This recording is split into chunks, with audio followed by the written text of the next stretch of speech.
Magandang araw po sa inyong lahat at welcome po sa aking channel. Muli ay gagawa po tayo ng reaction video mula po ito sa UNTV News and Rescue. Title po nito, malaking tubo ibinaon umano ng Chinese ship sa Baho de Masinloc, Bahura, bantay sarado. Huwag niyo po sana kalilimutan na mag-subscribe sa aking channel para ma-update po kayo kapag po naglalabas po tayo ng ganitong mga reaction video.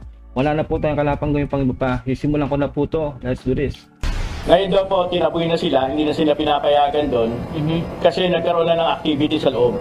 So may nakabantay na doon, meron lang itinatayong tubo sa gitna ng Baho de Masinloc. Grabe. Ito ang nakuhang detalye ng grupo ng sibilyan na nakapasok sa 20 nautical miles ng Baho de Masinloc at nakapamigay ng tulong sa mga mangingisda doon. Nagtatayo o nag-i-install sila ng tubo doon, no? Malamang po yun kasi alam naman na po natin yan na sagana po kundi sa langis o sa methane gas po diyan po sa sa West Philippine Sea o sa diyan sa Baho de Masinloc. Maaring ganun po yung ginagawa po ng Chinese, no, na talaga pong kinukuhanan tayo ng natural na likas na kayamanan diyan sa Baho de Masinloc. Kaya dapat po talaga ay magwardyahan po yan, no, talaga pong mabantayan yan kasi po atin po yan hindi po sa kanila yan, no. Kumbaga po ninanakawan na po tayo ng China. No, real talk lang po yan. Diretso po natin to. Ayon kay Mark Figueras, leader ng sibilyan na matapang na sinuong, ang panganib para lamang magawa ang kanilang misyon. Nice. Sumbong sa kanila ng mga mangingisda. Nasa isang buwan na sila nang pagbawalan sila ng China na makalapit sa mismong Bahura. Grabe, no? Yung huling nakausap ko po bago matapos yung namin doon, umalis kami. Ang sinasabi nila sa akin, yun, kinokall ko po yung mga taga-gobyerno natin. 1 month bago mangyari ito, dati nakakadikit pa sila ng around mga 100 meters, 50 meters sa Baho de Masinloc. Napansin din ng mga mangingisda ang paglalagay ng tubo sa loob ng Bahura. Pero hindi na raw nila alam kung ano at para saan ang malaking tubo. Yun lang nga yun, no? Correct me if I'm wrong, no? Kung yun din ang iniisip nyo, nag-comment nyo na lang sa baba. Sa tingin ko nga po yan ay yung tubo na yun, maaring yun po ay kumukuha po sila ng langis, no? O kaya ng methane gas. Kasi po, yun nga, sinabi ko na po kanina na likas na yaman po yan dyan.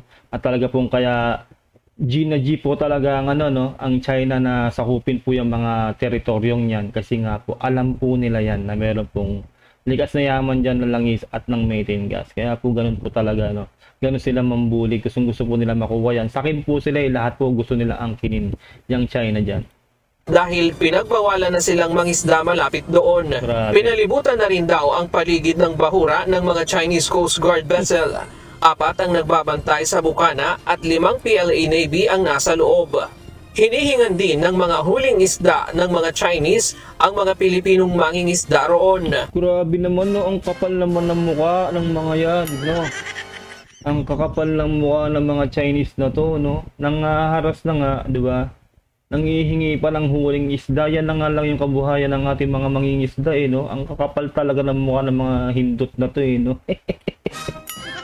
Sorry po, no? Pero talaga po nakakabuisit po talaga, no? Ng mga huling isda ng mga Chinese ang mga Pilipinong mangingisda roon. Grabe sila. Samantala, ibinahagi din ni Mark kung paano sila nakalusot sa mga Chinese vessel malapit sa Baho de Masinloc. So nag-disguise kami as fisher po. So umalis kami rito, naglayag kami. Then after po ng paglayag namin, around 11:30 ng gabi, nakarating po kami around 20 nautical miles away from Baho de Masinloc. Ang grupo ang advance team ng civilian convoy na palihim na pumasok sa 20 nautical miles para maihatid ang food supply at diesel sa mga Pilipinong mangingisda malapit sa Bahura. Grabe, no? Ang tapang nila, no? Kumbaga, kudos po, no? Palakpakan natin yan. Sobrang galing po nila at sobrang tapang po, no? Ito po dapat, no, talaga pong dapat sinusuportahan po ng ating gobyerno to kasi po talaga pong napakahirap po yan, no. Hindi po basta-basta po yan na pumunta po dyan kasi po napakadelikado po talaga. Isipin nyo, no, nakabangga lang po sila.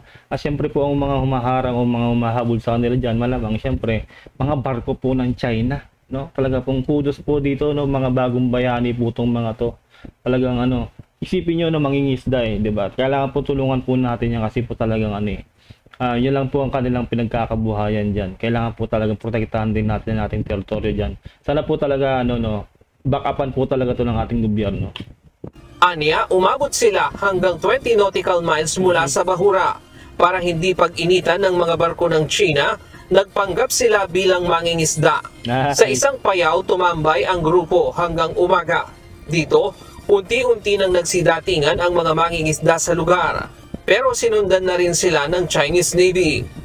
Standby, standby. Tumayo ngayon ako, nag-advise ako sa mga kasama ko, pakibaon nyo yung camera nyo. Wala munang camera, walang ilalabas. Galing. Aklas as fisher fox lang. Hasta pangisla tayo, umawak ng mga payaw, dyan na tayo, tambay lang.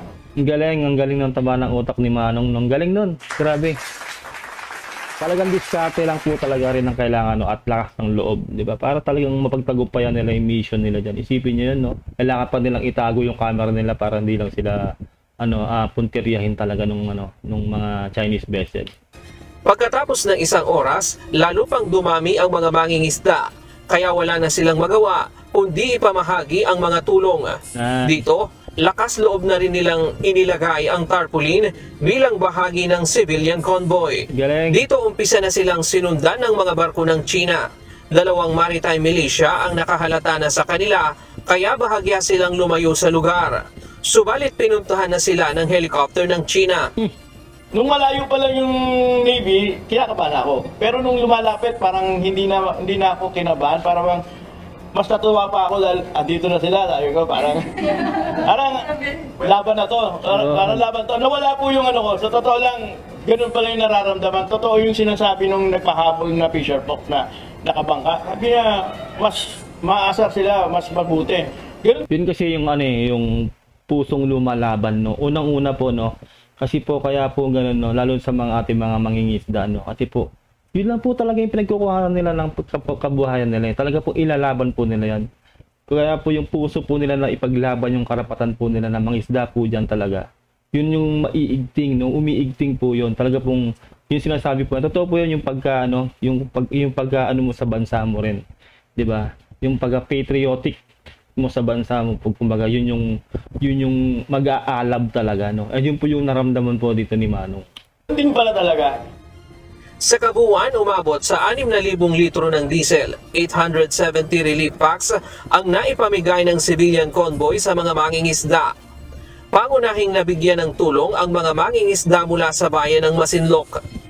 Sa gitna ng unti-unting pagtaboy ng China sa mga Pilipinong mangingisda sa Scarborough Shoal, lumalakas ang mga kalooban ng ating mga kababayan na ipaglaban ang kanilang karapatang malayang mangisda sa ating likas na yaman. Isipin nyo, no, sa atin yun, teritoryo natin, pero binubuli tayo ng China, mismong ating mga mangingisda, hindi talaga sila makapangisda dyan ng malaya.